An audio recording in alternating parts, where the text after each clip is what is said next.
Merci beaucoup. C'est un honneur d'être là. Donc, je m'appelle Ibrahim Khalil Selou Diallo. Donc, je suis en charge de modérer cette deuxième table ronde qui a pour sujet l'intelligence artificielle, notamment en lien avec la santé. Alors, autour de ces panels, nous avons neuf intervenants pour ce panel. Donc, rapidement, je vais rappeler la liste. Donc, nous avons M. Ousmane Ly, nous avons Dr Dialila Rahali, nous avons Imed Hanana, nous avons Fousseini Dambélé et Sani Charja. Excusez-moi si je trompe, si je prononce pas très bien le nom. M. Youssef El Madarsi, M. Asma Djelal, Yvonne Koudam, Maya Benad Del Hafid. Voilà, merci beaucoup. Alors, ce sont les speakers de cette deuxième table ronde. Alors, nous avons 1h40 minutes au total pour échanger et discuter sur ces points. Entre autres, on va discuter des avancées de l'intelligence artificielle dans le diagnostic et le traitement des maladies, l'IA pour la télémédecine et l'importance de la protection des données dans le système de santé exploité sur l'IA. Alors, la description, cette table ronde se penchera sur l'utilisation de l'IA pour améliorer les systèmes de santé en Afrique. Les discussions porteront sur le diagnostic médical, mais aussi la prévention des maladies et la transformation des soins de santé. Alors, les attentes, les participants devraient participer à des exemples de réussite de l'IA dans le domaine de la santé, discuter également des défis de l'adoption de l'IA dans les soins de santé et proposer des stratégies pour une utilisation plus efficace. Alors, l'objectif consiste à examiner comment l'IA peut renforcer le système de santé en Afrique, en particulier dans les zones rurales. Alors, c'est aussi de débattre des défis et des opportunités de l'utilisation de l'intelligence artificielle dans le diagnostic médical et la gestion des dossiers de santé. Alors, c'est aussi de mettre en avant les cas de réussite de l'IA dans la prévention des maladies et la recherche médicale en Afrique. Alors, comme vous le savez, c'est un sujet d'actualité et pertinent surtout pour le continent africain. Aujourd'hui, c'est une opportunité, c'est un honneur, en tout cas pour moi, de prendre part à cette première édition. Alors, nous avons des questions ici, nous avons 5 questions qu'on va effectivement passer autour des différents intervenants. Alors, la première question, c'est celle-là. Comment pouvons-nous surmonter les défis liés à l'accès aux soins de santé en Afrique grâce à l'IA, en particulier dans les régions éloignées? Parce que c'est vrai qu'on a plus tendance à se focaliser dans les zones urbaines, etc., ce qui passe dans les capitales, mais on oublie ce qui se passe dans les zones éloignées, urbaines, où les besoins sont encore plus importants. Alors, je vais passer la parole à M. Ousmane Ly, qui est consultant international en santé publique. Merci. Monsieur Ousmane, vous êtes là?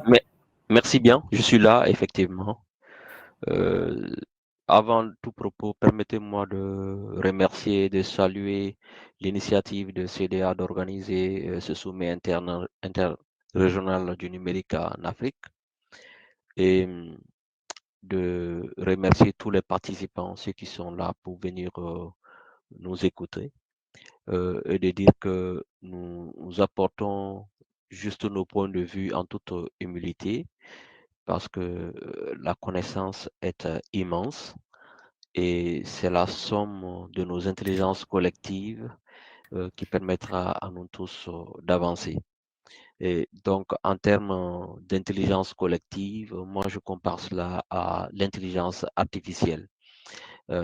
Parce qu'aujourd'hui, le niveau de développement que nous avons sur l'intelligence artificielle, c'est l'association de la puissance de calcul de plusieurs machines mises ensemble qui nous permet d'avoir les évolutions que nous avons, surtout en termes d'IA générative comme ChatGPT.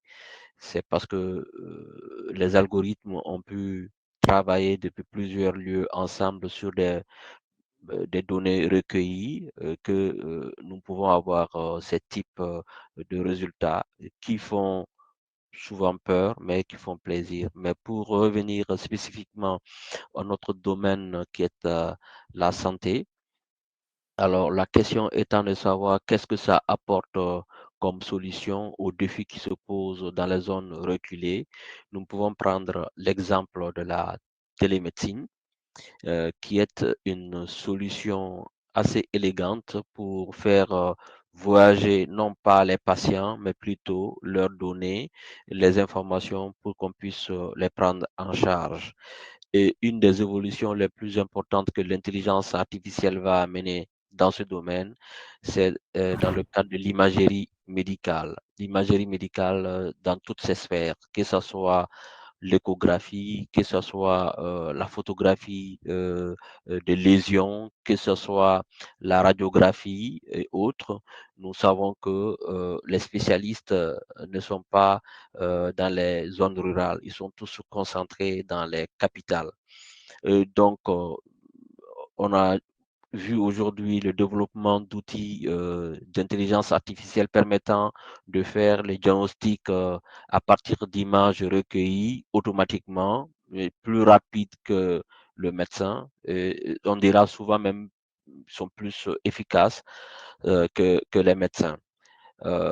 Donc, ces outils, quand on va les intégrer au système de dossiers de patients, au système d'information dans les structures reculées, alors ça va faire un grand service à ces populations qui ont des difficultés à se déplacer vers les centres urbains. Ça va faire quelque chose de très bien pour ces populations, pour dans ces zones reculées, qui vont avoir accès à des soins de santé de qualité, à des spécialités, sans avoir eu à se déplacer et avec les mêmes niveaux. Mais je ne dis pas que ça va remplacer le médecin, parce que le médecin reste fondamental dans l'équation. Parce que je dirais que l'intelligence artificielle étant artificielle, elle n'est pas humaine. Elle y a cette manque, du moins ce manque d'empathie, ce manque d'humanité, de conversation, cette relation qu'on appelle ça singulière qu'il y a entre le patient et son médecin. Donc ça risque de disparaître. Donc, alors il faut qu'on maintienne le médecin au centre du dialogue singulier entre le malade. Donc, l'intelligence artificielle doit être utilisée comme un outil au service du professionnel de santé, au service du patient et non une finalité en soi. Je ne voudrais pas monopoliser la parole. Il y a d'autres qui vont pouvoir dire leur point de vue aussi là-dessus. On pourra avancer dans la discussion. Merci. Merci, Monsieur Lee, pour cette exposition très claire et précise. Alors, à présent, nous allons passer la parole à Dr Galila. Vous pouvez ouvrir votre micro, s'il vous plaît. Donc, toujours sur la question, comment pouvons-nous surmonter les défis liés à l'accès aux soins de santé en Afrique grâce à l'IA, en particulier dans les régions éloignées? Alors, bonjour. D'abord, je tiens à remercier les organisateurs de ce sommet qui va nous permettre d'abord de nous rencontrer comme étant des experts en santé et dans d'autres secteurs. Et c'est là que, pour consolider les efforts, on pourrait justement prévoir beaucoup d'activités. Donc, en revenant à votre question, d'abord, je me présente. Donc, je suis Dr Rahali Jalila, je suis cyberpsychologue depuis plus de 2 décennies, donc une petite pionnière par rapport à la télémédecine. Je dis télépsychologie parce que j'avais quand même commencé à travailler avec les outils technologiques en 99, donc avant même la création de Facebook et des autres réseaux sociaux. Donc, je suis aussi fondatrice et directrice générale de l'entreprise start-up Nafsiatech, qui est dédiée à la santé mentale. Donc, c'est le Tech Innovation, Training and Entrepreneurship in Mental Health. Donc, j'ai combiné quand même 3 secteurs pour avoir décelé un grand manque par rapport par rapport aux startups et à l'innovation dans la santé mentale, parce que là, on nous devance par rapport à la médecine, mais la santé mentale reste un petit peu loin, pas seulement en Afrique, mais dans le monde entier.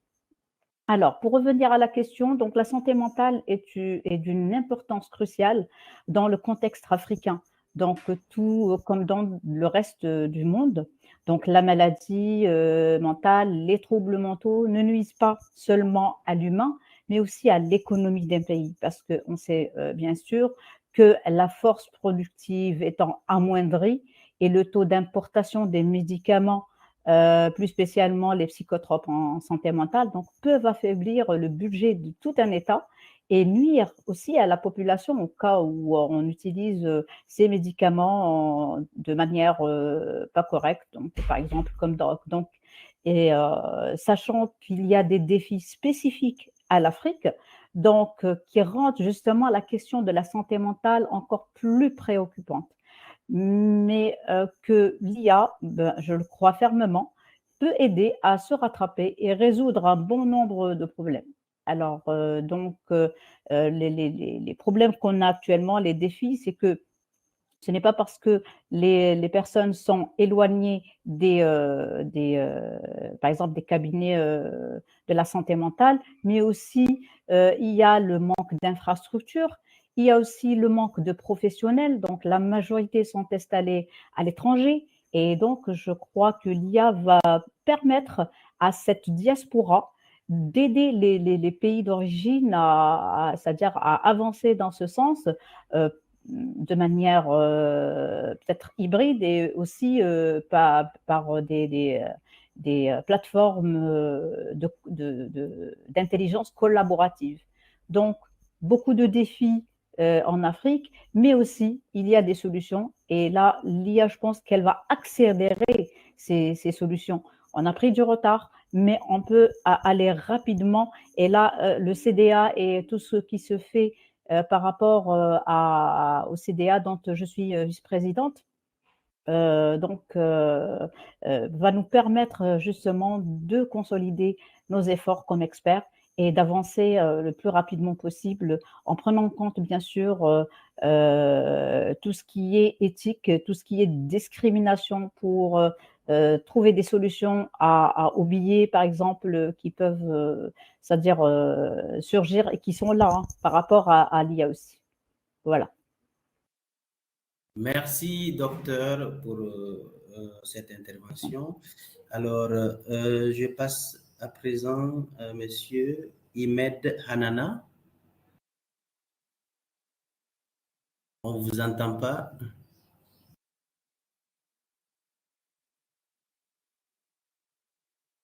On ne vous entend toujours pas, Monsieur Imed. Est-ce que le micro est activé?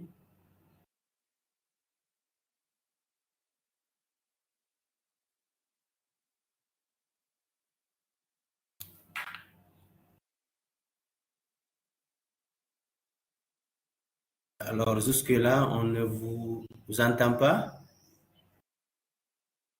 Donc, je pense qu'on va vous laisser le temps de régler les soucis techniques. Peut-être il se peut que ce soit les écouteurs.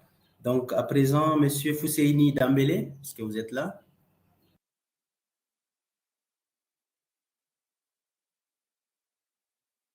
Alors, Monsieur Dambélé n'est pas là également. Monsieur Sami Charjar, et pas de réponse non plus. Alors, je passe à Madame Asma Djelal. Vous avez la parole. Bienvenue. Bonjour tout le monde. Vous me recevez, j'espère. Oui. Alors, je commence d'abord par vous remercier de m'avoir donné l'opportunité de participer à ce sommet interrégional africain. Et je suis très ravie d'être parmi vous pour contribuer à la réussite de ce sommet et surtout pour casser les barrières géographiques afin de pouvoir booster un petit peu l'évolution dans notre continent. Tout en espérant qu'on aboutira d'ici la fin de ce sommet à des recommandations bénéfique. Voilà. Concernant votre question, pour gérer le problème des régions éloignées et l'accès à la santé, là, la solution, je pense que, comme a été mentionné par M. Ousmane Ly, c'est la télémédecine. Donc, pour pouvoir garantir l'accès aux soins par les patients, soit s'ils sont dans des régions éloignées ou pas, s'il y en a des professionnels de santé ou pas, c'est la télémédecine. Et c'est ce qui a été prouvé par la crise sanitaire du Covid-19, avec des smartphones, avec des applications intelligentes, avec la télécommunication. C'est ça la solution. Mais pour pouvoir appliquer cette solution, il faut avoir une couverture de réseau assez stable. Maintenant, si les régions sont éloignées géographiquement et en même temps, il n'y a pas on n'applique pas, on ne leur garantit pas une télécommunication, ça serait impossible d'accéder aux soins. Donc, à ce niveau-là, il faut dire qu'il y a un effort. Je parle par exemple de mon pays, l'Algérie. Il y a un effort qui a été déployé pour assurer une couverture fibre optique un peu partout dans le pays. J'imagine que c'est le cas de la plupart des pays maintenant. C'est ça qui va pousser les développeurs à proposer des applications intelligentes pour la télémédecine. Il y en a de plus en plus maintenant des applications intelligentes et ça aide énormément l'accès à la santé en ce qui concerne les régions éloignées. Je cite un exemple. Il y a l'application e-Tabib.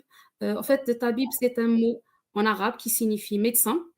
Cette application a été conçue lors du confinement et c'est une application pour la téléconsultation. Elle a été développée par Dr Moustapha Nabil. Ça a aidé énormément les patients à avoir accès à leur médecin sans être obligés à se déplacer. Donc, je pense que c'est ça la solution, la télémédecine. Merci. Merci beaucoup, docteur. Alors, il y a M. Imed qui revient. Oui, bonjour. Vous m'entendez maintenant? Oui, très bien. Ah, c'est très bien. Ravi d'être parmi vous. Je remercie toute l'équipe Cluster Digital. Je vous remercie vous-même pour modérer. Donc, le sujet de l'IA en santé en Afrique, c'est un sujet incontournable, très important. Lorsqu'on voit que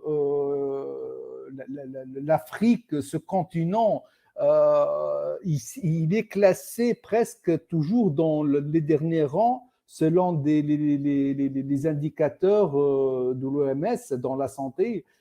C'est à cause de plusieurs contextes, manque de ressources humaines, manque d'infrastructures médicales, manque de financement.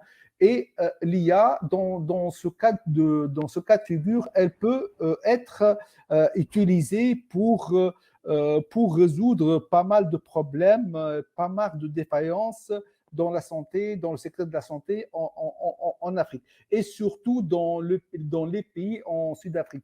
On sait, l'IA aujourd'hui, elle peut être utilisée dans plusieurs métiers de la santé.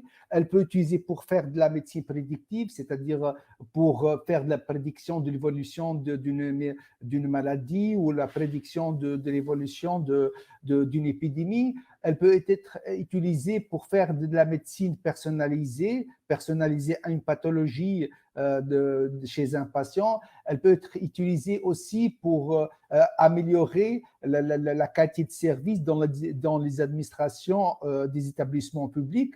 Donc, l'IA, aujourd'hui, l'avènement de l'IA dans la santé, c'est une chose très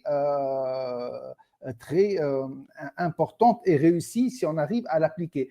Je peux citer par exemple je peux citer les prouesses de l'IA dans la santé. Aujourd'hui, grâce à l'IA et grâce aux data spécialement, on peut prévenir, on peut avoir une prédiction sur la maladie le cancer du sein chez une femme, et surtout lorsqu'on connaît que cette maladie cancer du sein est la première maladie mortelle en Afrique pour les femmes.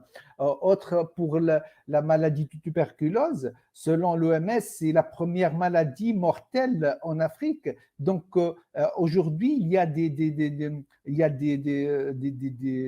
algorithmes ou des applications qui sont développées par l'IA pour améliorer le dépistage précoce de ces maladies. Donc, pour revenir à la question, comment pouvons-nous surmonter les défis liés à l'accès aux soins de santé en Afrique et surtout dans les régions éloignées. Mes collègues, ils ont évoqué la télémédecine à distance. Donc, moi, je vais essayer de faire la lumière sur d'autres axes. Par exemple, la collecte des données de santé, c'est un défi primordial pour avoir ces datas, parce que sans les datas, il n'y a pas d'intelligence artificielle et il n'y a pas des algorithmes. Donc aujourd'hui, les startups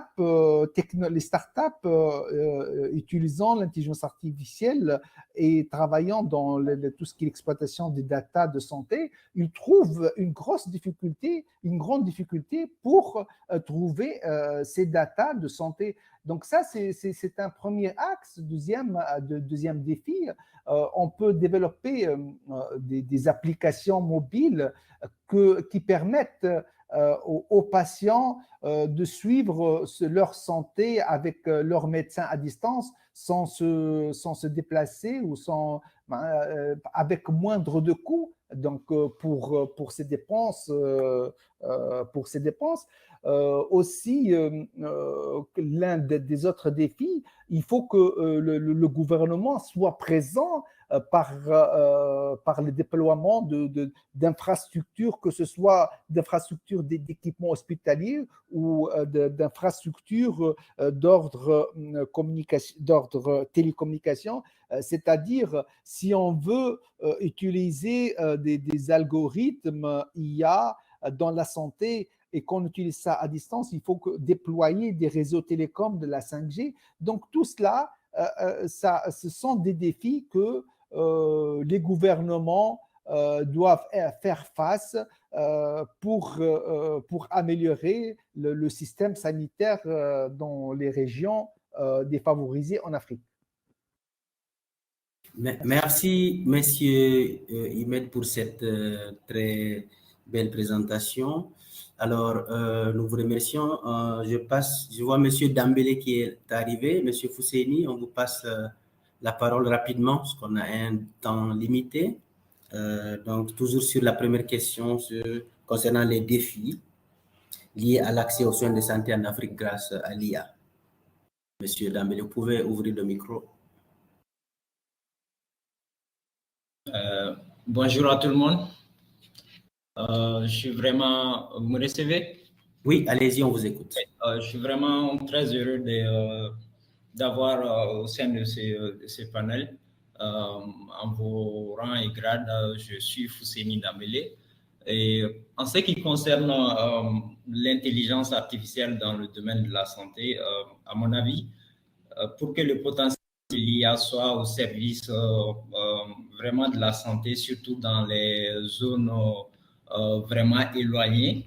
Donc, il faut particulièrement,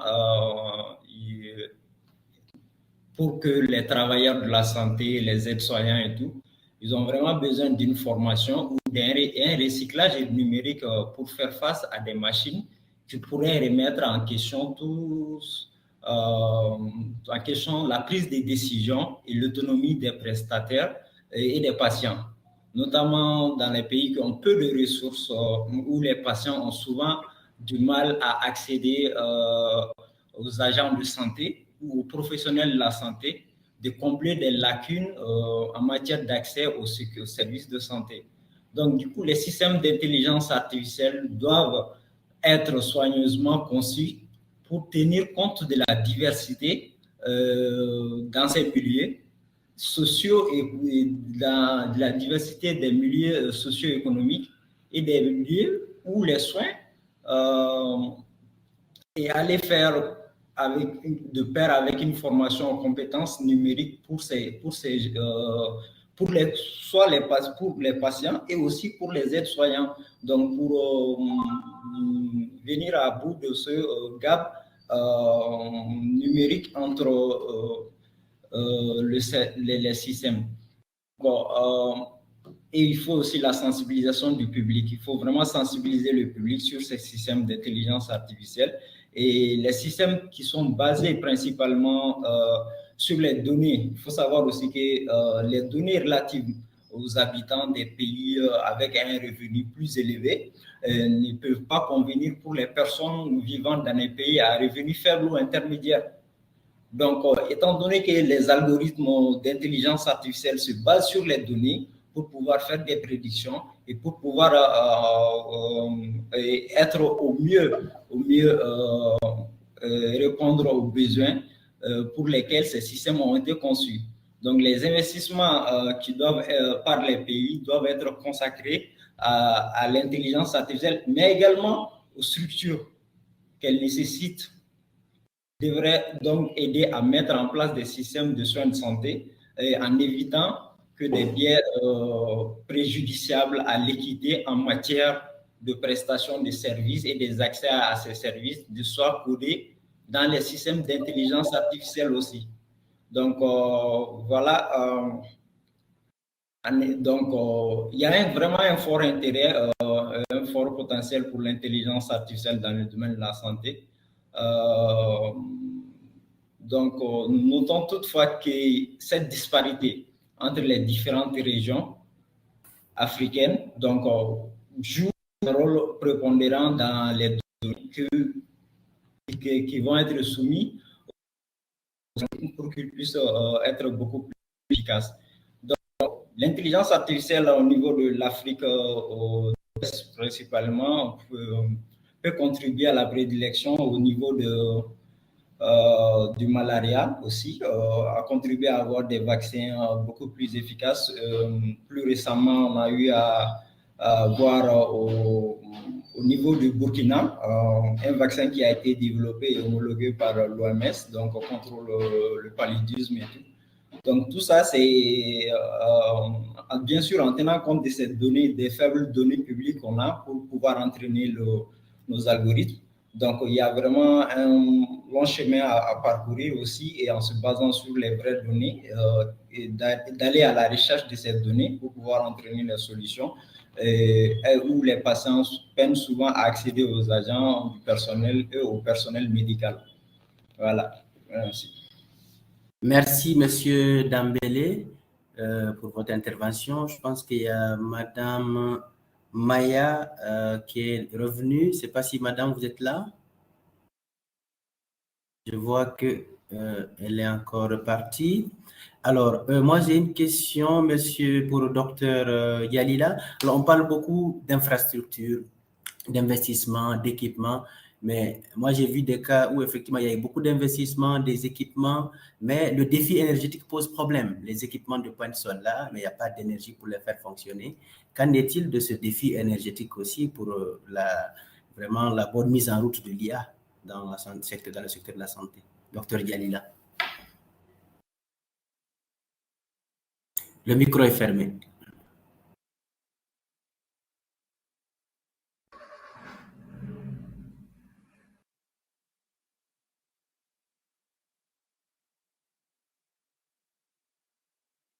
Oui. Alors, tout d'abord, je voudrais porter une petite correction avant de passer à votre excellente question. Donc, par rapport à Madame Asma, donc Itabib a été créée en 2016, donc et elle est plus spécialisée pour les médecins, etc. Donc, c'est une plateforme qui invite les médecins à c'est-à-dire à faire de la publicité pour leur cabinet, mais aussi pendant le Covid, il y a eu quand même des interventions, c'est-à-dire en direct avec des patients. Donc, pour porter encore une autre information, c'est qu'en Algérie, la première start-up qui est destinée à la santé mentale, et pas que, d'accord, donc, et Nafsiatech, ce que j'ai créé moi-même avec mon équipe. Et là, pendant le Covid, on avait fait un excellent travail par rapport à la création d'une application en santé mentale qui puisse évaluer le net de la santé mentale par rapport au confinement, par rapport à la peur du Covid, etc. Et on a formé, moi-même j'ai formé 115 psychologues qui ont après été des psychologues en ligne, des cyberpsychologues, et qui ont pu quand même aider une grande population dans 37 wilayas en Algérie. Et c'est pour ça que cette application a été lauréate de Hack Algeria, donc en Algérie, donc au niveau national. Et puis aussi au niveau africain, elle a été classée première par rapport à 10 meilleurs projets en Afrique dans le Challenge Afrique Challenge. Donc voilà. Alors pour revenir à votre question par rapport à l'énergie, c'est vrai que les infrastructures et tout ce qui est équipement sont énergivores. D'ailleurs, pour, par exemple, c'est-à-dire avoir de la donnée, une grande donnée, actuellement, on va vers la blockchain. La blockchain, là où il y a les données sont, c'est-à-dire à l'international, mais qui demandent beaucoup, beaucoup d'énergie.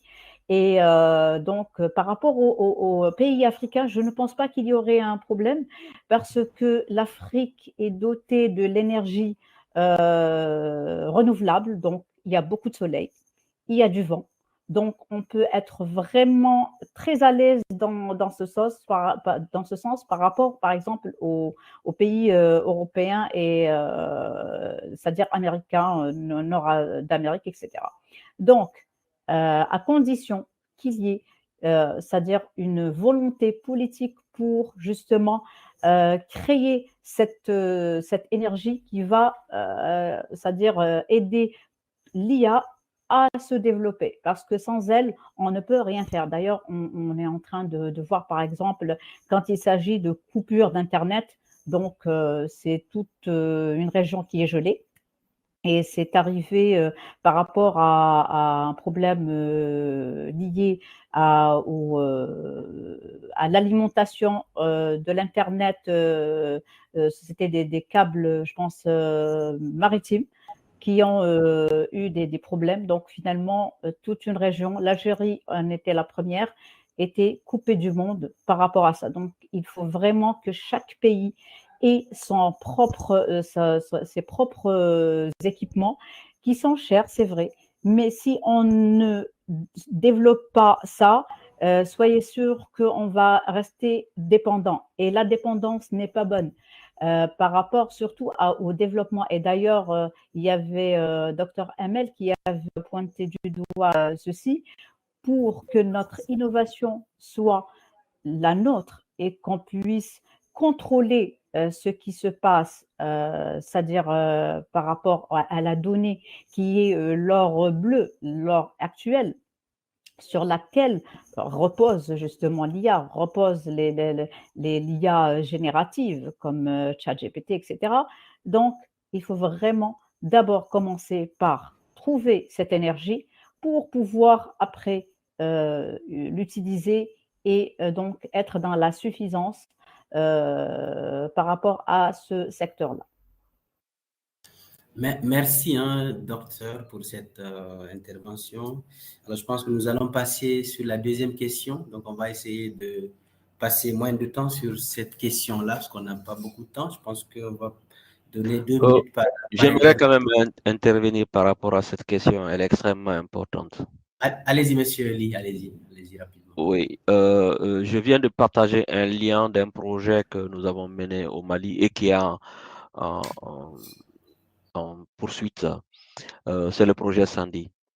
C'est pour digitaliser les centres de santé communautaires pour améliorer les questions de santé grâce à l'énergie solaire. Donc, c'est pour vous dire que la question de l'énergie et de l'électricité est extrêmement importante. Et donc, nous avons travaillé à faire cela au Mali en en ayant comme focus, d'abord, on amène de l'énergie solaire et on amène les outils de santé digitale, dont un dossier patient informatisé. Et l'important par rapport à ce dossier patient informatisé, c'est qu'il y a un moteur d'intelligence artificielle dedans, qui a un outil qui s'appelle Ikeresi, qui permet aux médecins, quelle que soit la pathologie ou l'infirmier ou la sage-femme, d'être aidé dans son diagnostic à partir des signes qu'il met dans le dossier et aussi d'être aidé dans la prescription, c'est-à-dire que quand il va prescrire un médicament, le système va lui dire s'il y a des interactions médicamenteuses, s'il y a des contre-indications par rapport à la situation du patient. Et l'autre chose, c'est que ce système aussi permet de faire l'extraction automatique des données, des indicateurs de santé pour l'envoyer vers l'entrepôt de données national, ce qui allège le travail des professionnels de santé en périphérie parce que leur travail, ce n'est pas de recueillir des données pour le système national, mais plutôt de s'occuper des malades et des patients.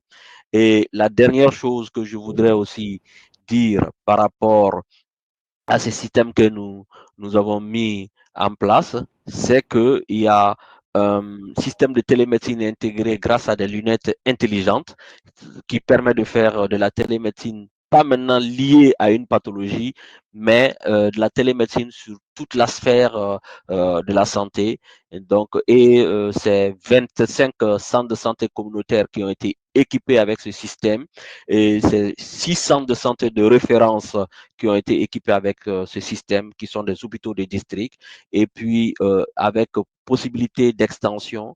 Et le PNUD qui a financé le projet et nous avons l'intention l'année prochaine de passer, si les financements sont disponibles, à 300 centres de santé communautaires et d'ici 5 ans, de couvrir les 1000 centres de santé communautaire du Mali et les mettre en lien avec les hôpitaux tertiaires. Voilà ce que je voulais ajouter. Et ça, c'est parce que nous avons utilisé l'énergie solaire et en termes de connectivité, c'est la téléphonie mobile, c'est des puces 3G qui ont été utilisées, pas plus.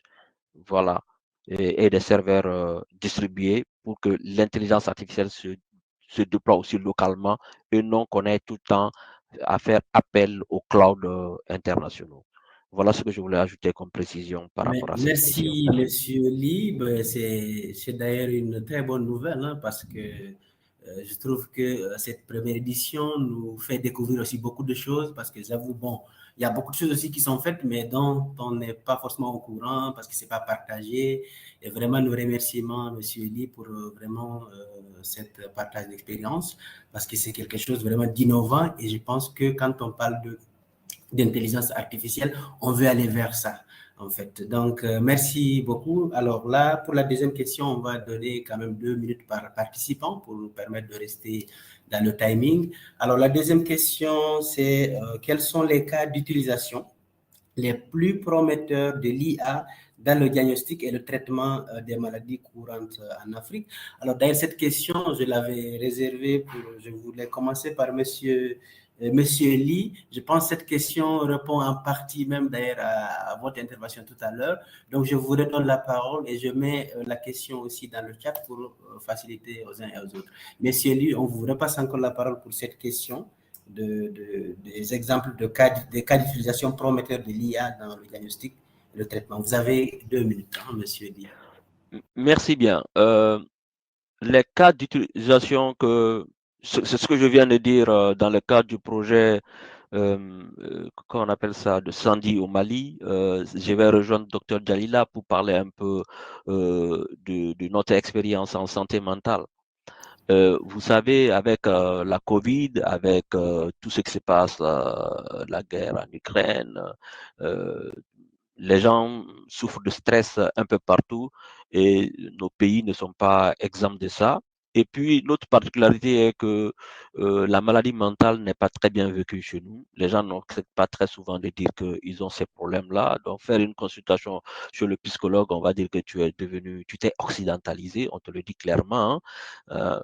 Voilà.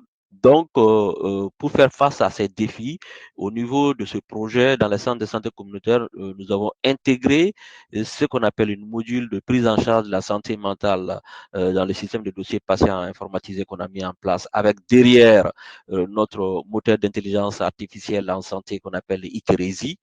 Et donc, quand les professionnels de santé qui ne sont pas des spécialistes en santé mentale commencent à remplir et à mettre les signes, donc le système va les guider pour voir quel est les troubles qui sont problématiques par rapport à la personne et les guider vers ce diagnostic et aussi les guider vers la prise en charge.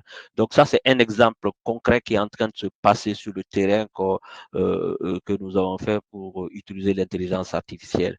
L'autre exemple que je dirais aussi, c'est ces jeunes Kenyans qui ont développé des algorithmes pour pouvoir, comment on appelle ça,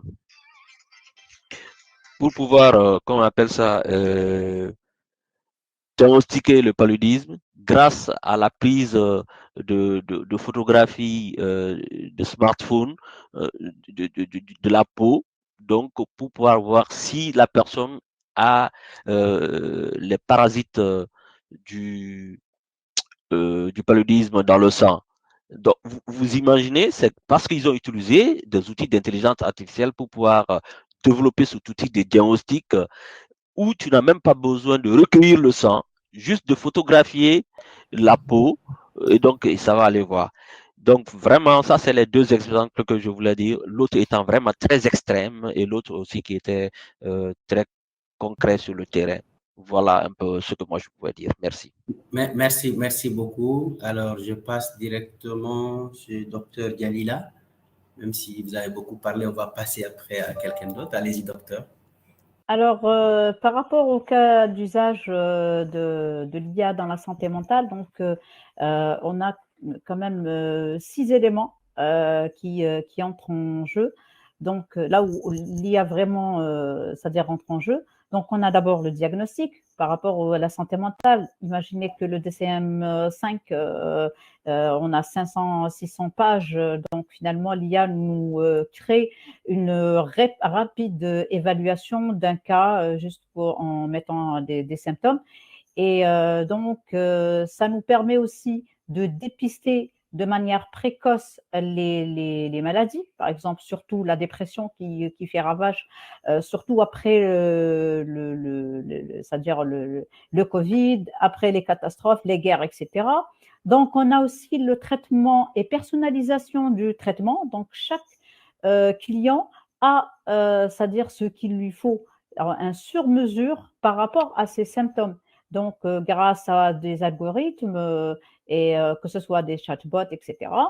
Et puis, nous avons aussi le soutien aux patients qui n'est pas seulement, c'est-à-dire tributaire du temps ou bien de l'ouverture d'un cabinet, mais qui est 24/24, 7 jours sur 7. Donc, le patient trouve ce qu'il veut au temps qu'il veut et prend soin de lui-même et justement voit la progression de son cas à travers une application. Bien sûr, derrière, il faut un professionnel de la santé mentale qui puisse le guider et lui expliquer pas mal d'éléments et des concepts, etc.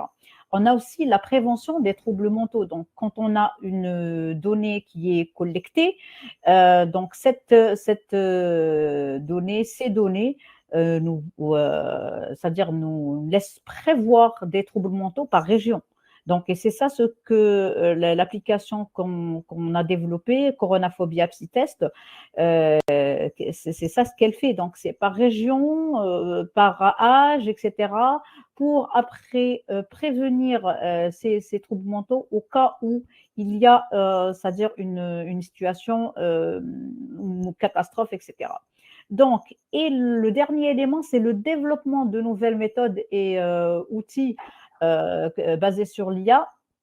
Et là, on utilise généralement, enfin, les deux éléments qui sont importants, c'est le crowdsourcing. Donc là où les personnes, une grande population puisse donner son avis et alimenter c'est-à-dire le système de données. Et puis, nous avons la gamification. Il y avait une experte qui a parlé de ça, donc tout ce qui est jeu utilisé de manière non ludique. Donc là, ça nous permet vraiment d'avancer dans ce sens. Donc voilà, c'est ça les cas d'usage. Si on arrive justement à suivre ce cycle ou cette boucle, croyez-moi, on ira très très loin par rapport à ça. Et ce n'est pas les compétences en Afrique qui manquent. Je vous le dis, ce n'est pas les compétences. Parfois, surtout qu'on a vu qu'il y avait des enfants qui avaient commencé à jouer avec l'IA et qui ont vraiment innové dans ce sens, plus qu'on a fait la MIT. Donc, on peut, c'est-à-dire se baser sur ces compétences-là, parce qu'en Afrique, on a appris à créer de rien quelque chose. Ce que à l'étranger, par exemple, ce que j'ai vu, ne le font pas. Donc voilà, toute la question est là. Et là, il y a aussi la collecte des données qui doit justement aller au-delà des billets et de la discrimination, surtout par rapport à la donnée d'entraînement qui doit être représentative de la population cible, l'utilisation de techniques d'apprentissage automatique qui sont moins sensibles aux billets. Et le troisième élément, c'est la mise en place de mécanismes pour identifier et réduire les biais dans les systèmes d'IA. Ça, c'est important pour qu'on puisse avoir des algorithmes corrects et qui peuvent vraiment donner des résultats selon la région et selon la culture. Voilà. Merci beaucoup, docteur, pour l'intervention. Alors, à présent, je passe la parole à Monsieur Imed. Vous êtes là? Oui, je suis toujours là. Donc, pour répondre à cette question, les usages les plus promoteurs de l'IA dans le diagnostic et traitement des maladies en Afrique, nous devions analyser les chiffres de l'OMS, l'Organisation mondiale de la santé. Les chiffres, ils sont très préoccupants sur les maladies classiques que les pays développés, ils ont des chiffres presque minimales par rapport à l'Afrique. Je vais, à titre d'exemple, la maladie la plus mortelle en Afrique, c'est le VIH-Sida. On enregistre en 2020 600 000 décès en 2020. Ce chiffre donne 25 décès pour 100 000 habitants en Afrique, contre un seul décès pour 100 000 habitants, la moyenne dans le monde.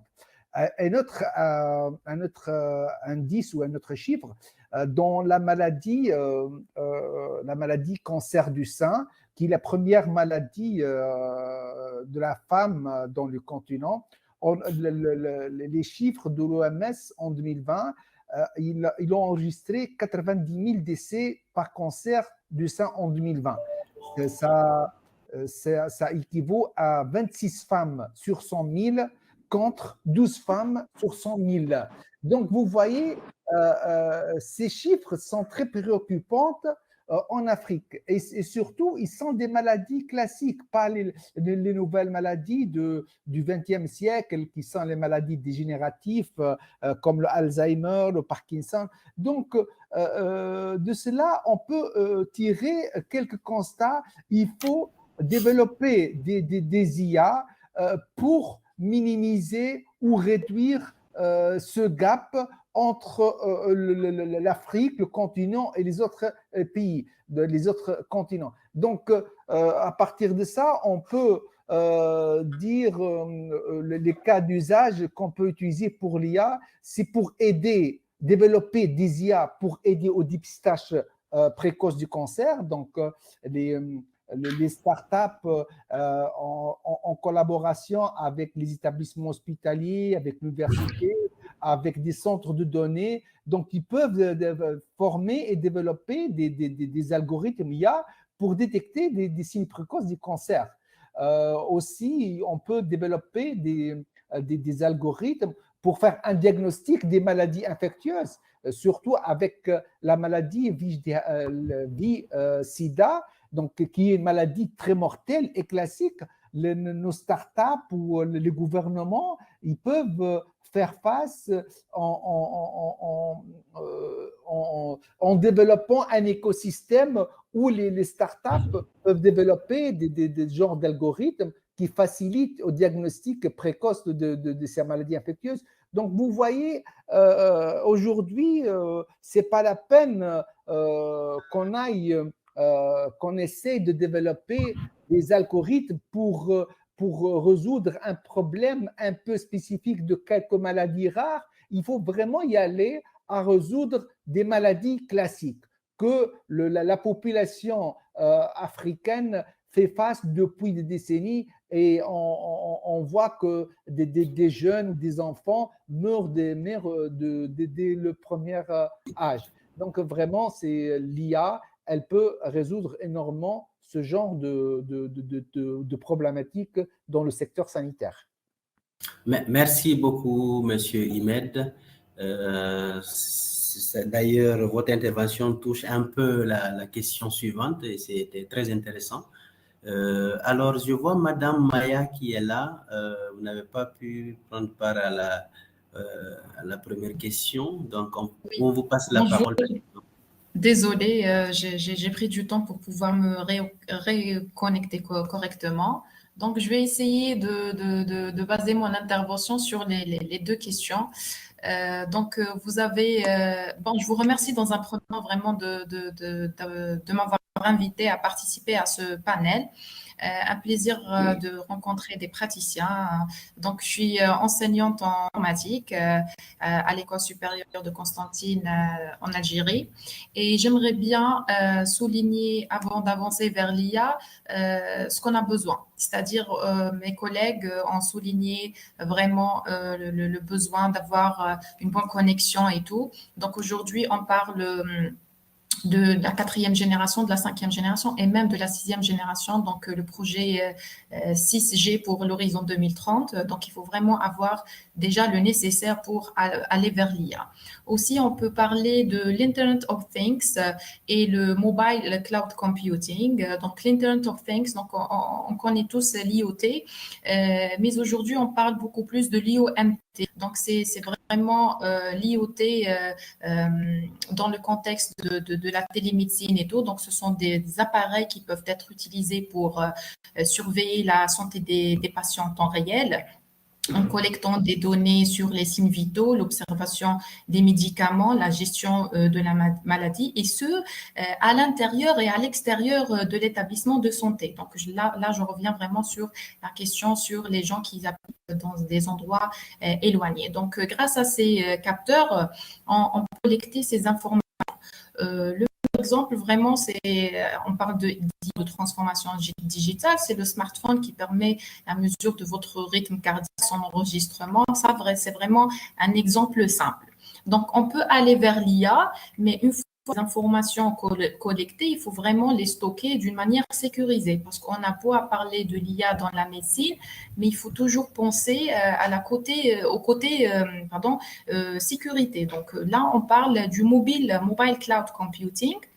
Donc, il fait référence à l'intégration du cloud computing dans les applications des appareils mobiles.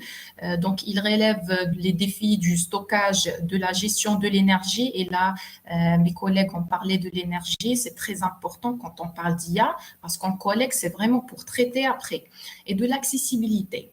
Donc, on peut aider à surmonter ces obstacles en abordant des aspects liés à la sécurité, aux problèmes d'authentification, parce qu'ici, on ne parle pas d'étudiant ou on parle d'un citoyen, on parle d'un patient et on parle de sa vie. Donc, le côté authentification et de confidentialité, de confiance, c'est très important. C'est-à-dire, si je veux faire passer le message au patient africain d'adopter l'IA, je dois le rassurer. Je dois lui expliquer que c'est rassurant. Et là, on revient vers un autre concept, j'imagine qu'on va parler après sur l'éthique, sur la notion de transparence. Par exemple, dans les hôpitaux, les secteurs de la santé doivent stocker, gérer et partager en toute sécurité des millions de données sur les patients africains, et ce, avec une manière robuste. Donc, une fois ces données collectées et stockées d'une manière rassurante, on peut parler du traitement. Donc là, vraiment, vous m'écoutez? Oui, oui, on vous écoute très bien. Donc là, on peut parler de l'IA. Donc, on voit aujourd'hui qu'il y a une augmentation exponentielle de la quantité de la donnée. Mais nous, si on vise une télémédecine en Afrique, il faut se poser les questions comment préserver cette information. Ces données peuvent provenir de sources multiples. Elles peuvent être structurées comme des bases de données, des graphiques de connaissances biomédicales, comme elles peuvent être aussi structurées et provenir de rapports, de registres, de dossiers médicaux ou encore d'essais cliniques ou de questionnaires de satisfaction des patients. Donc, l'intelligence artificielle aide à identifier les maladies. Et là, vous avez cité pas mal d'exemples. Par exemple, je salue l'exemple de notre collègue, les maladies transmissibles et tout, aussi dans le diagnostic, dans la découverte aussi de médicaments. Donc, aujourd'hui, on l'utilise pour se lancer dans la découverte de médicaments. Toutefois, là, j'ai envie aussi de souligner un autre défi. C'est-à-dire que l'informaticien, si on veut former cet informaticien, il faudrait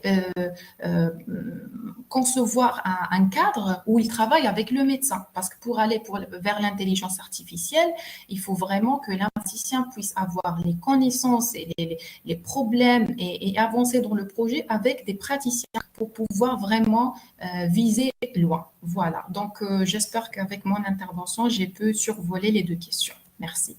Merci beaucoup, hein, c'était très intéressant, en tout cas ce que vous avez annoncé ici, et merci beaucoup. Alors, toujours pour continuer, Monsieur Dambélé, vous êtes là? Ousseini? Alors, Monsieur Dambélé est parti. Alors, je pense qu'on va passer la parole à Madame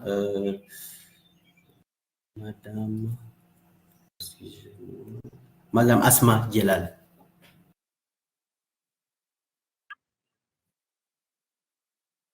Merci.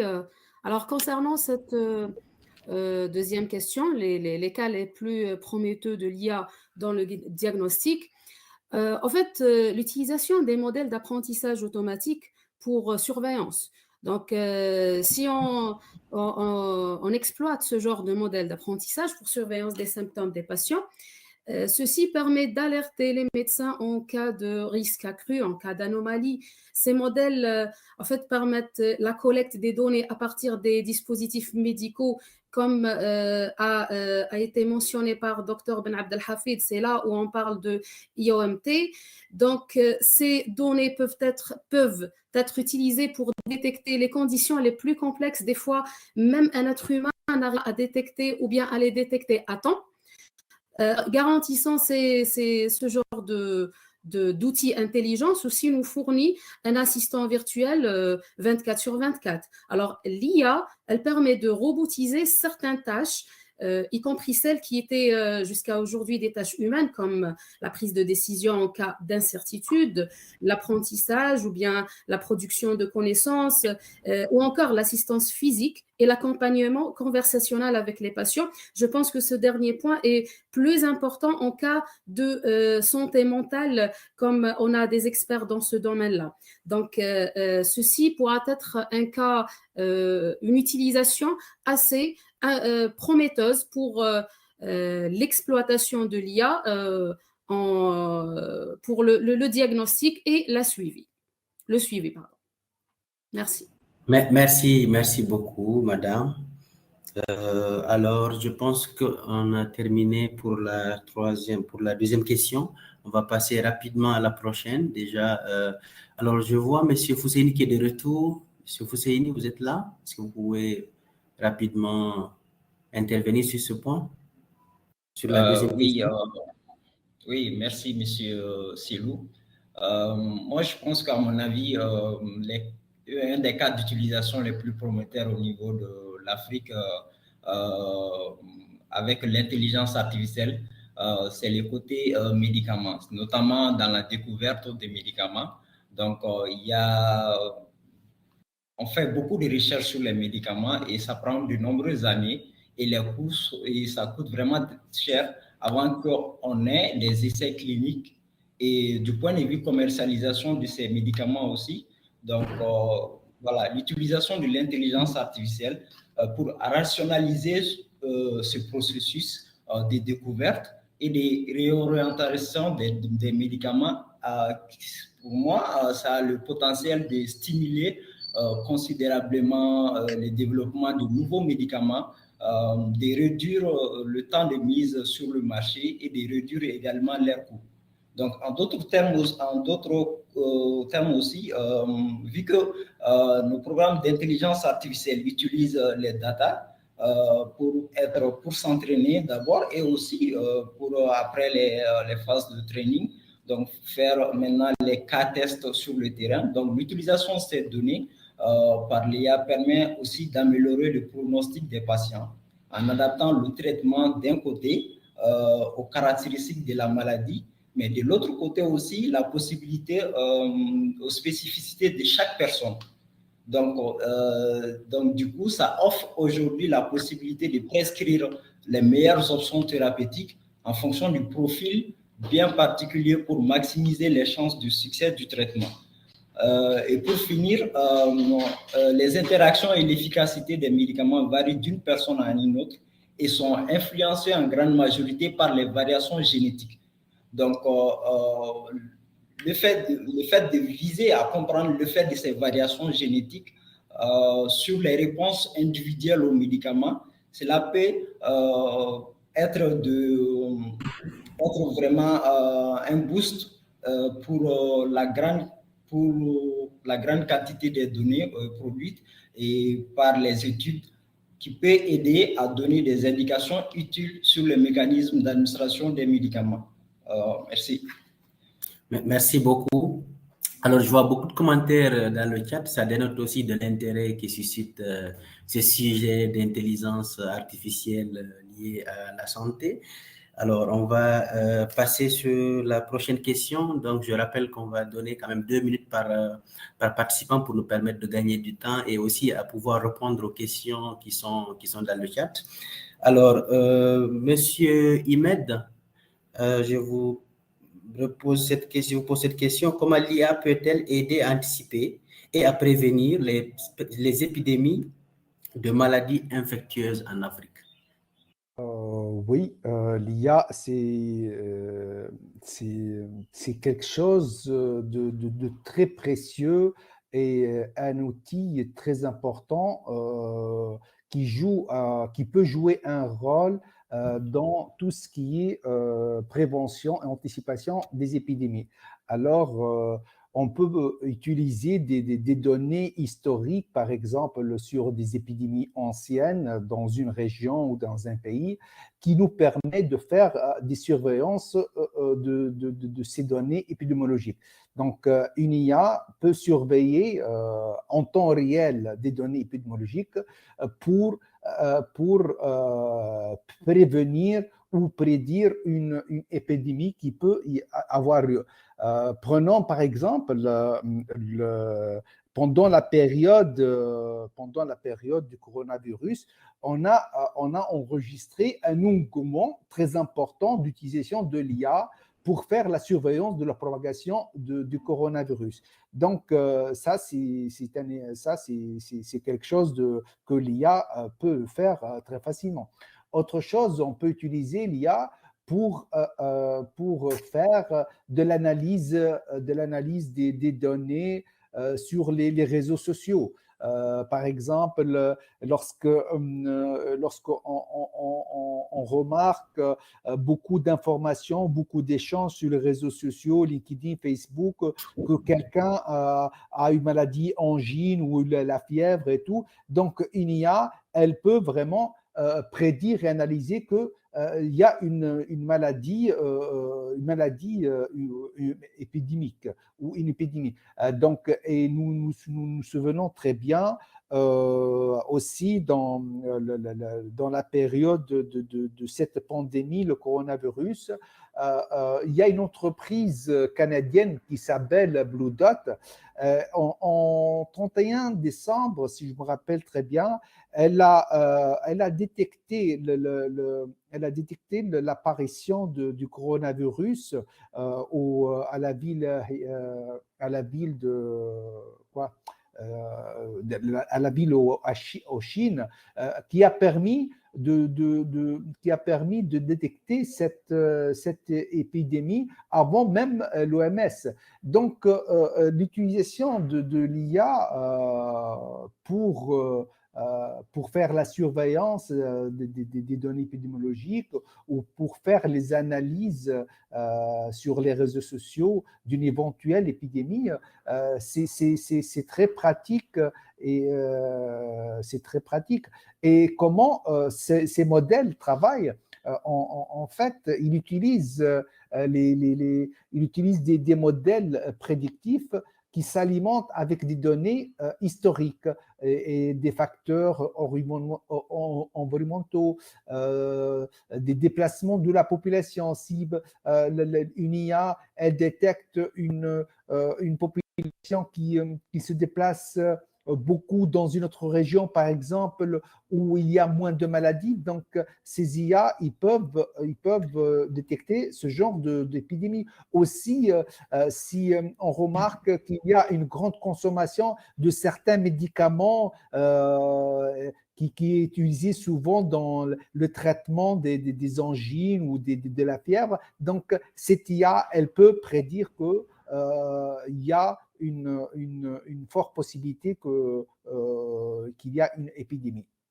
C'est bon. Merci. Merci beaucoup, Monsieur Imed. Mais une question, si on revient en zone rurale, par exemple, on voit qu'il y a souvent des épidémies ou des maladies qui peuvent émerger en zone rurale, où effectivement ces populations n'ont pas accès à ces outils digitaux aujourd'hui, numériques, pour les aider à pouvoir faire cette prévention. De quelle manière pensez-vous qu'en zone rurale, on peut faire des choses pour prévenir, par exemple, que le choléra arrive dans une zone très éloignée, par exemple, où il n'y a même pas de réseau Internet, par exemple? Oui, en fait, la prévention, elle est concernée en premier lieu par le gouvernement. Le gouvernement, c'est lui qui doit mettre en place ce genre d'application, des algorithmes, pour qu'il agisse en amont sur la prédiction des épidémies. Maintenant, pour la population qui habite aux régions rurales, et qui n'ont pas accès facilement à la connexion Internet ou aux algorithmes, c'est aussi le rôle de l'État pour faire communiquer ce genre d'informations et ce genre de préoccupations. Donc aujourd'hui, le focus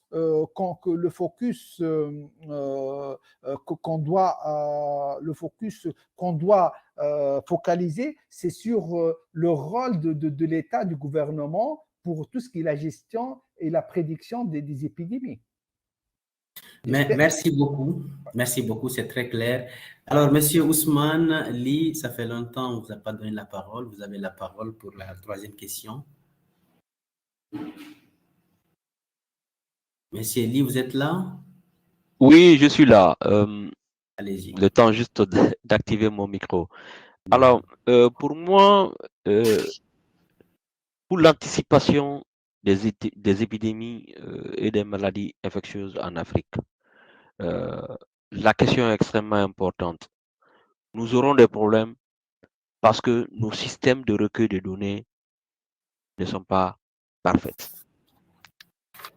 Donc, il va falloir que nous travaillions sérieusement sur le recueil des données. Je vais prendre juste un exemple.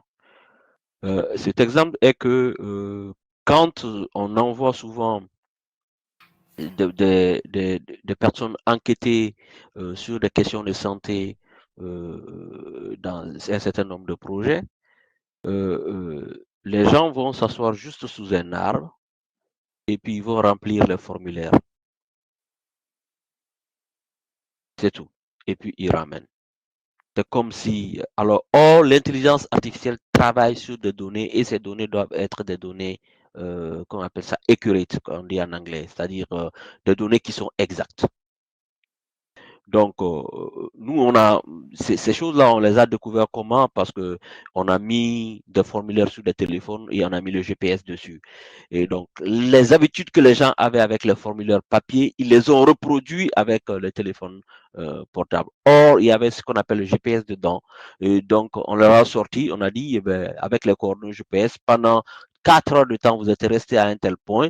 Or, vous devez faire telle concession qui avait été tirée au sort. Ben, vous ne l'avez pas fait. Et donc, les données ne sont pas bonnes. Donc, nous trichons souvent avec les données.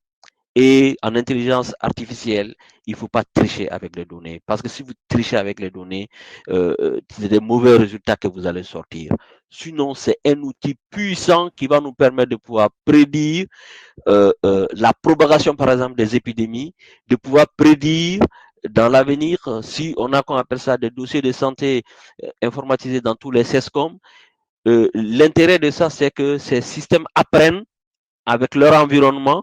Donc, le fait que les professionnels de santé vont enregistrer les données des patients tous les jours et utiliser ces outils pour soigner leurs patients va enrichir la base de données que l'intelligence artificielle va utiliser pour pouvoir prédire, comme on appelle ça, l'apparition des problèmes. Parce que les problèmes de maladies infectieuses, les cas témoins apparaissent toujours très loin avant que ça ne devienne un problème épidémique. Donc, on pourra les tracer rapidement et retrouver la trace et retrouver tous les contacts et puis pouvoir prendre les mesures qu'il faut en termes de santé publique pour contenir l'épidémie. Voilà ce que moi je pourrais dire rapidement par rapport à cette question. Merci beaucoup, hein, monsieur Ly. Alors, je vois monsieur Mohamed dans le canal de cette table ronde, et je ne le vois pas sur la liste des intervenants. On vous passera la parole certainement à la fin, monsieur Mohamed. Alors, docteur Dialila, sur la troisième question.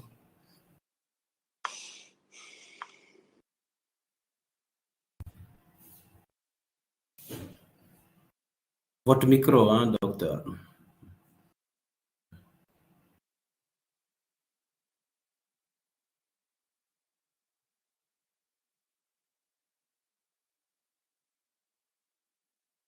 Oui, allez-y, docteur. Alors, par rapport à la prévention des maladies, alors par rapport à la prévention des maladies mentales, bon, je parle toujours de la maladie mentale parce que c'est mon domaine.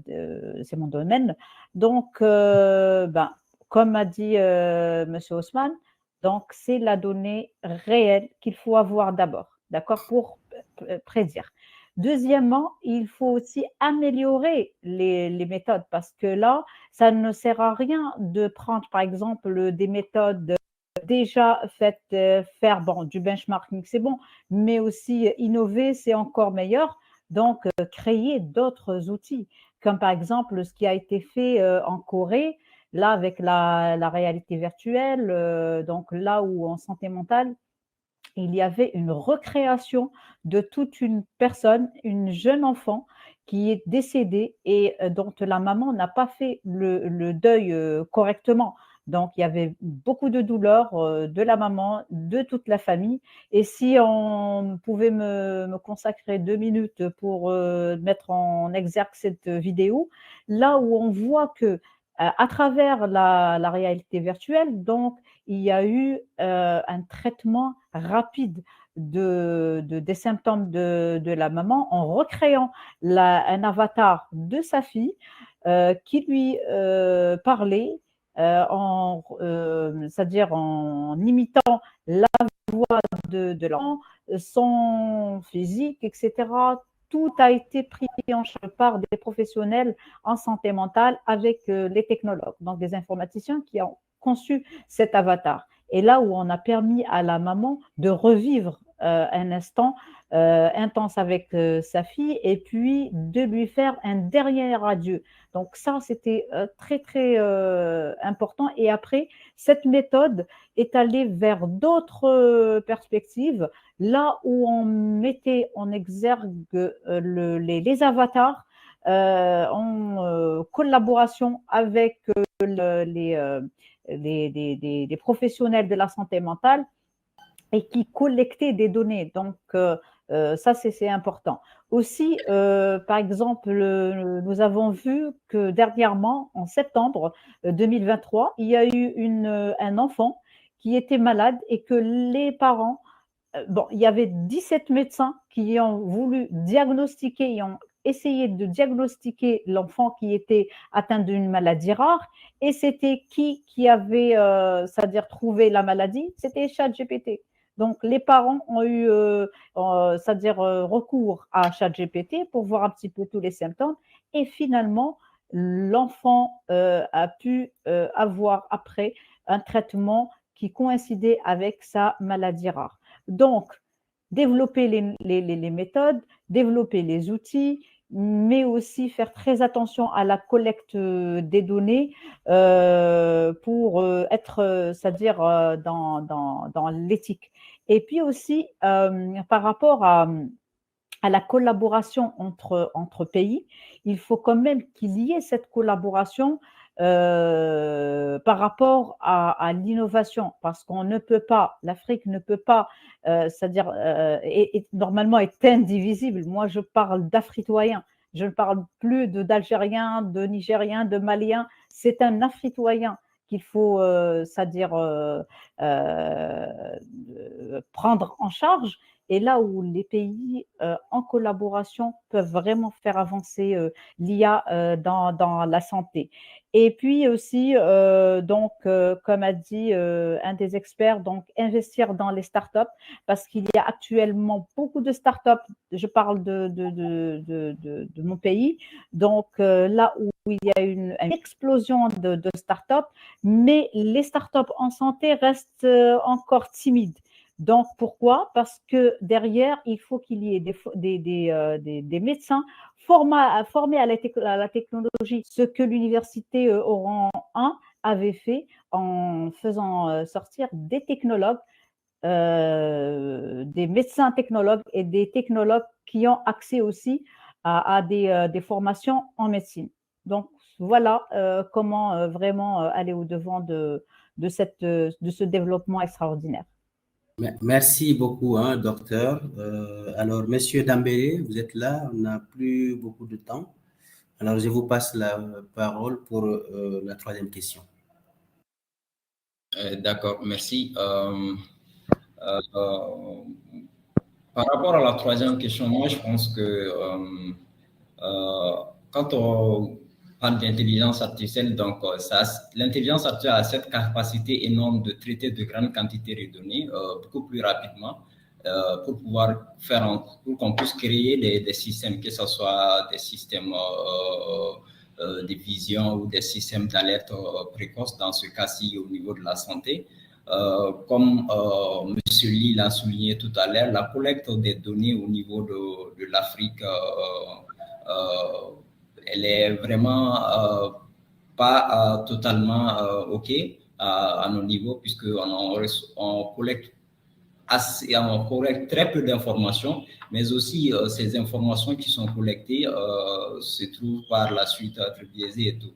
Donc, dans ce sens, l'intelligence artificielle peut être utilisée pour interpréter des images ou des données textuelles afin qu'on puisse déterminer l'épidémiologie de certaines maladies.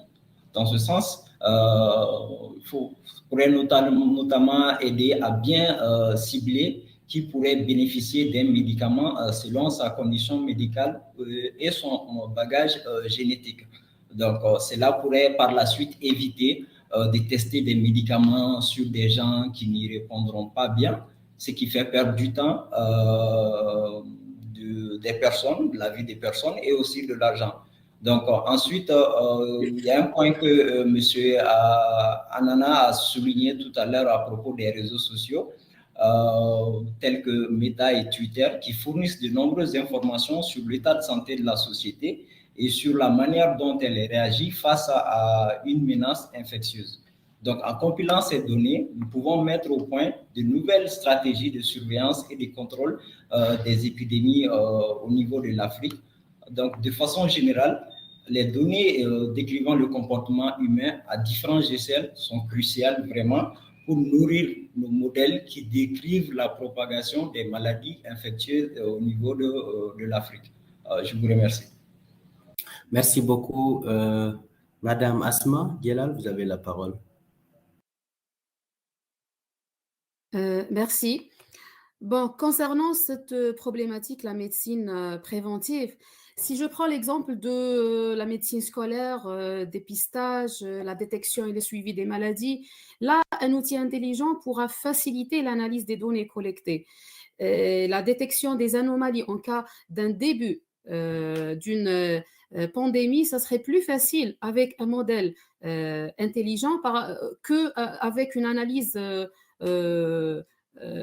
avec une analyse faite avec un outil informatique et puis c'est tout. Non seulement la détection, avec des modèles de simulation, on peut prédire l'évolution et donc avoir un pas en avance par rapport à la propagation de l'anomalie, comme a été évoqué tout à l'heure avec les experts de ce panel. Mais pour pouvoir assurer ceci, il nous faut les données. Ce qui a été évoqué depuis tout à l'heure, les données, on a besoin d'une plateforme solide sur laquelle on peut accueillir des outils intelligents. Donc, on a besoin d'un travail pré-utilisation de l'IA. Je cite là un exemple qui est très important dans le domaine de la santé, c'est les biobanques. Avoir le minimum de biobanques en Afrique est primordial si on veut parler de e-health. Malheureusement, en Afrique, là, on vient juste de commencer à s'intéresser à ce genre de base de données, alors que d'autres pays, dans d'autres continents, ils ont déjà commencé à développer ces bases de données depuis les années 90. Certes, il y a des obstacles, surtout le manque de moyens et tout ça, ça va freiner le projet, mais là, il faut commencer. Si on s'intéresse à ce point-là, la collecte des données, il faut arrêter de perdre les données parce que les données, ça existe, ils sont là. En plus, ils sont numérisés parce que finalement, le e-health n'est qu'une branche du decision making. Donc, la collecte et l'archivage du données est très important.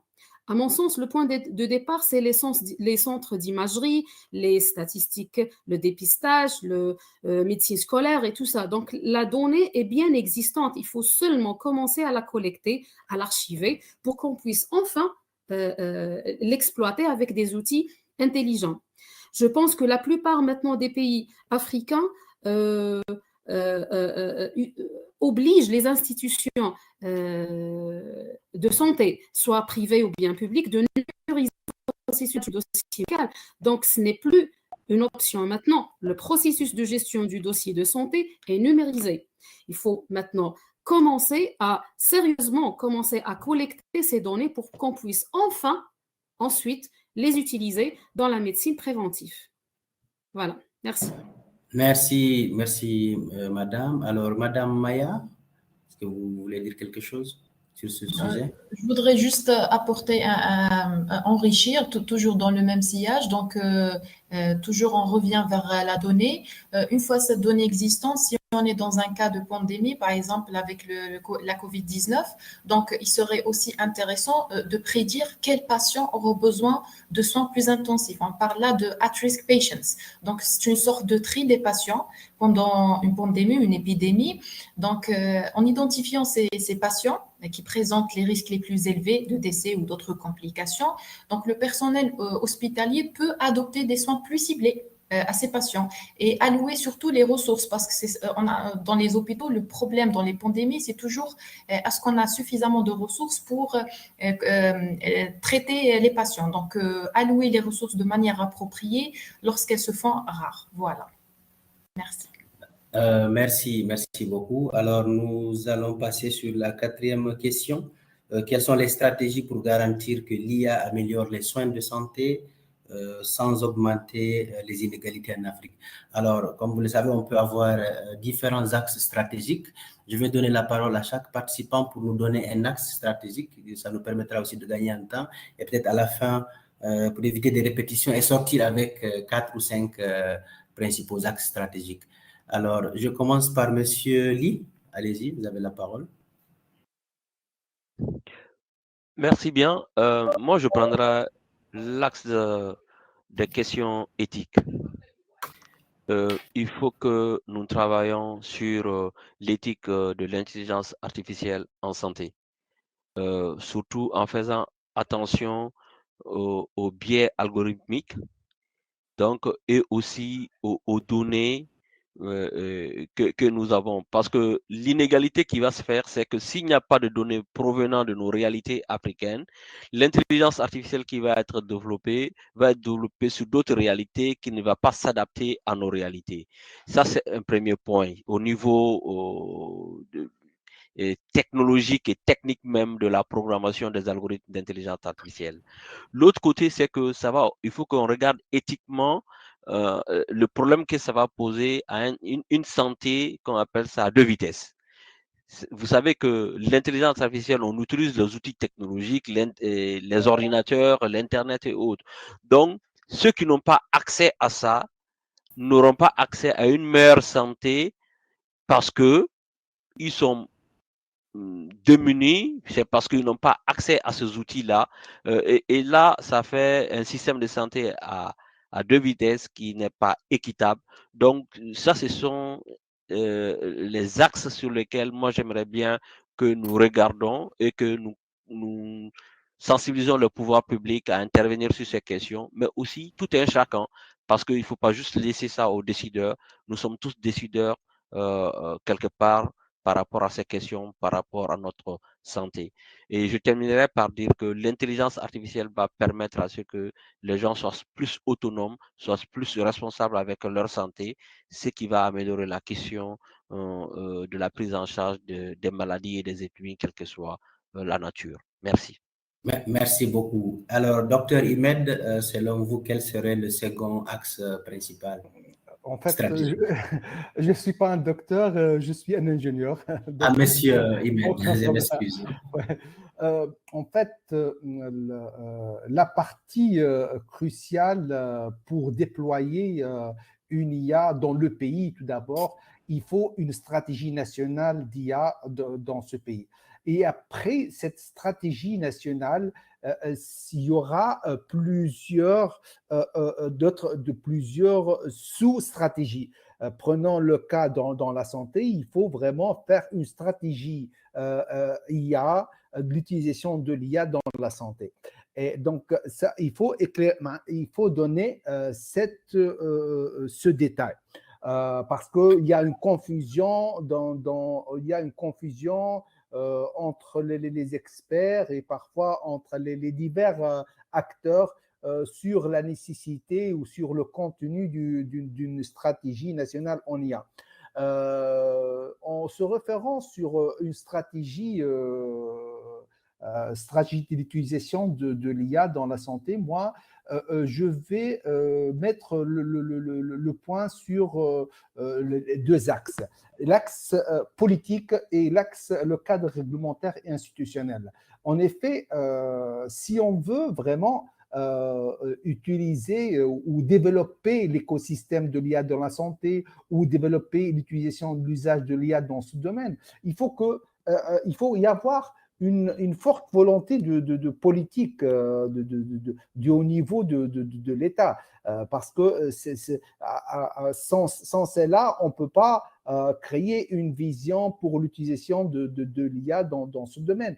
Autre chose, il faut créer des fonds et des mécanismes, des investissements financiers pour que les parties prenantes ou pour que les startups puissent avoir des moyens financiers pour développer des algorithmes pour tenir quelques années d'activité. Parce que, par exemple, en Tunisie, nos startups, parfois, sans les moyens financiers, malgré qu'ils soient labellisés, ils mettent parfois 2 ans, ils ne peuvent plus continuer. Donc, c'est très important, les mécanismes et les investissements financiers.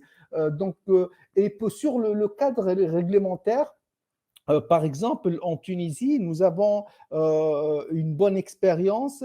C'était en 2018. L'État tunisien, il a commencé à mettre une loi, ce qu'on appelle la loi Startup Act, pour faire le tour et le périmètre de tout ce qui concerne la création d'un startup. Depuis sa création, quelles sont les citations, quels sont les avantages aux investisseurs, quels sont les avantages aux CEO de ce startup. Donc, il faut vraiment créer des lois et des réglementations pour favoriser le développement de ces startups.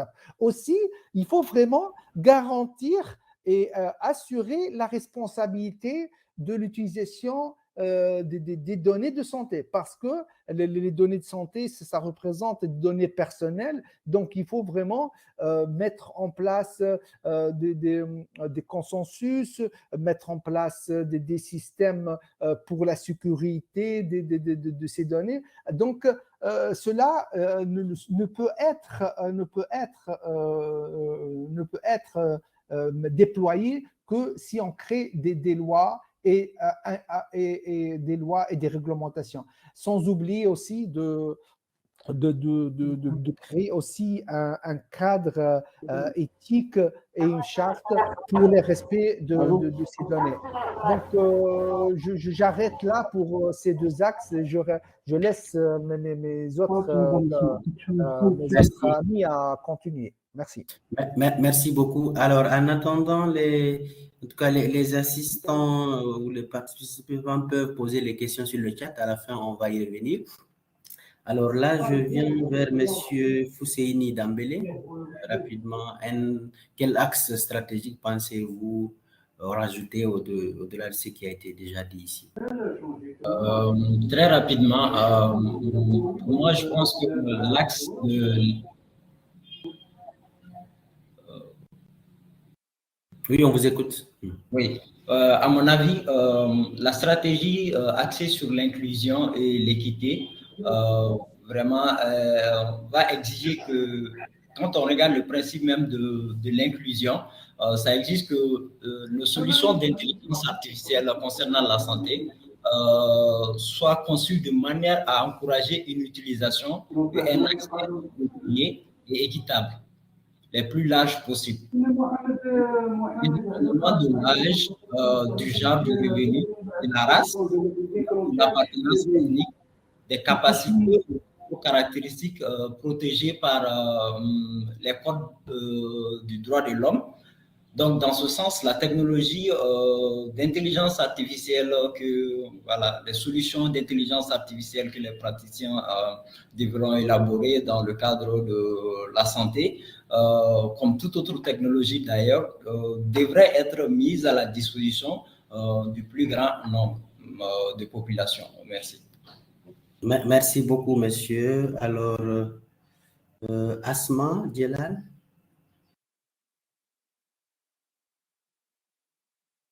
Alors, concernant les inégalités d'accès aux soins, si vous me permettez, je vais évoquer 2 petits points, je ne vais pas trop tarder.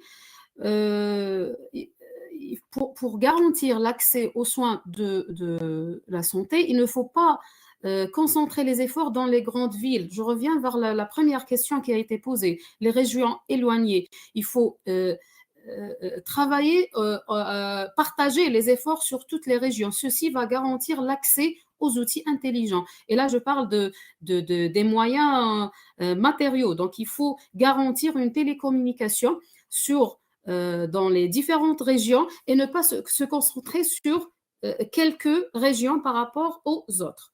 Le deuxième point, c'est la formation. Il faut ajouter un petit peu...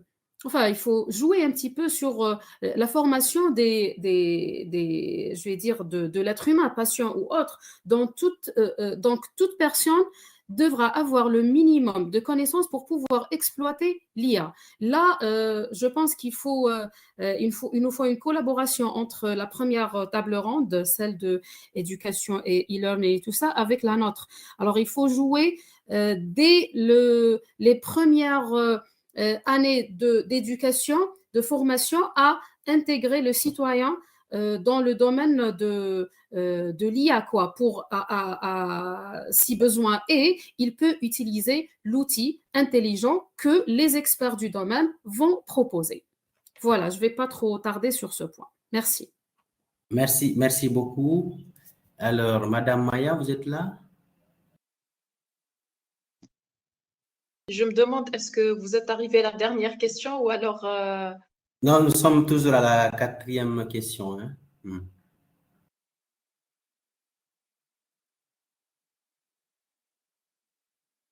Alors, Madame est partie.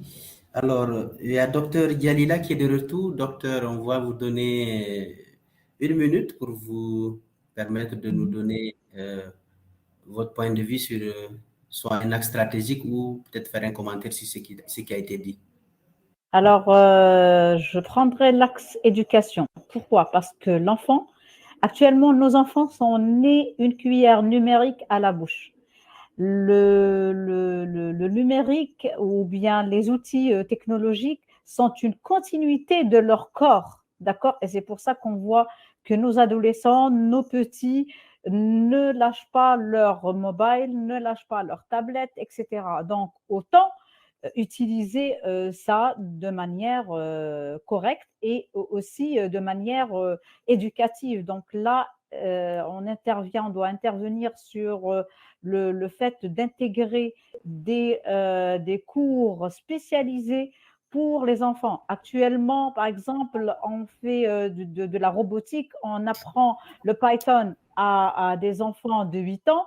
Donc, on peut aller un petit peu plus, c'est-à-dire vers les 4-5 ans, mais toujours est-il qu'il faut adapter ces outils à l'âge de l'enfant. Donc, ne pas le laisser devenir addict. Donc, cette addiction, par exemple, aussi pour nos adolescents, ils sont dans le gaming plus que dans les études. Donc, pourquoi ne pas créer dans les games des études? Donc, et c'est la gamification, donc rendre les cours plus ludiques, surtout par rapport aux maths et physique et sciences. Là, ce sont surtout les mathématiques qui sont la base de l'informatique.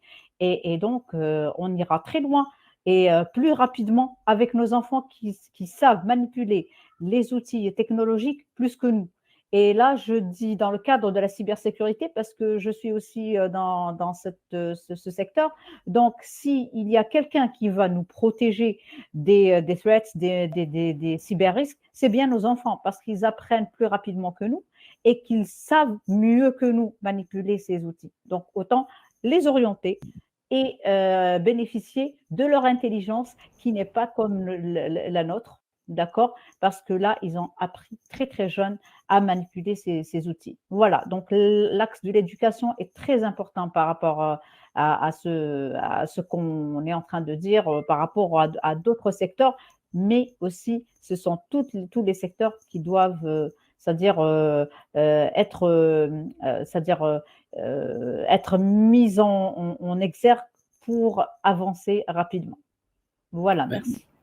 Alors, merci beaucoup, Dr. Yalila. Alors, nous avons la 5e question, en fait, qui pourrait bien être intégrée sur l'axe éducation que vous venez effectivement d'énoncer, parce que là, on parle de former, de responsabiliser les personnels de santé.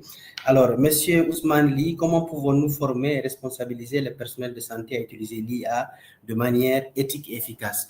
Alors là, vous avez 1 minute par participant, parce que malheureusement, on a pris beaucoup de temps. Monsieur Ousmane Ly, on vous donne qu'1 minute pour pouvoir nous…